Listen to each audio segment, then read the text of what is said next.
Day 4 of healthy eating. இன்னைக்கு நான் என்னென்ன சாப்பிட்டேன்னு பார்த்தீங்கன்னா, பிளாக் சன்னா, அதுக்கப்புறம் ஒரு பிரெட்ல ஹேசல்நட் ஸ்ப்ரெட் வச்சுட்டு, மார்னிங் வந்து ஒரு சின்னமன் டீயோட நான் வந்து முடிச்சுட்டேன். அதுக்கப்புறம் நான் லக்கி வீட்டுக்கு போயிட்டேன். நான் அங்க போனா, அவங்க பார்த்தா செமையா சமைச்சுட்டு இருக்காங்க.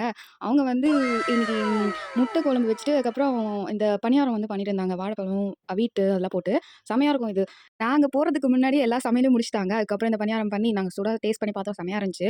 அதுக்கப்புறமா அத ஒரு பிளேட்ல ஃபுல்லா போட்டு எனக்கு காமிச்சிட்டு இருந்தாங்க. "இந்தா காட்டு" அப்படின்னு சொல்லிட்டு. அதுக்கப்புறமா சாப்பிட சொல்லி தட்டுல சாப்பாடு போட்டு குடுத்தாங்க. நான் போட்டா கம்மியா போட்டு சாப்பிடுவேன். ஆனா அவங்க போட்டா நெறைய போட்டுருவாங்க. ஐய்யயோ! என்னால முடியவே முடியாது. நான் வச்சுட்டு முக்கிட்டு இருந்தேன் அத சாப்பிட முடியாம.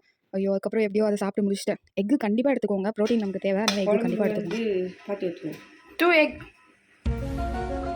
தோ தோ தோ என்ன அதுக்கப்புறமா பிளேட்ல போட்டு குடுத்துட்டாங்க. யாராவது சமைச்சு குடுக்குறதே நமக்கு ஒரு சந்தோஷம் தான். நல்லா சாப்பிட்டு முடிச்சுட்டேன். அப்புறமா ஸ்வீட் ஹார்ட் மூவி பார்த்துட்டு ரொம்ப ஹெட் பெயினா ஸோ வந்து ஒரு பெனடால் எடுத்து போட்டுட்டு ஈவினிங் போல மார்ஸ் சாக்லேட் சாப்பிட்டுட்டு நைட் வந்து நட்ஸ், ஆப்பிளோட முடிச்சுட்டேன் நானு. எல்லாரும் நல்லா தண்ணி குடிங்க. ஹைட்ரேட்டடா வச்சுக்கோங்க. சேஃபா இருங்க.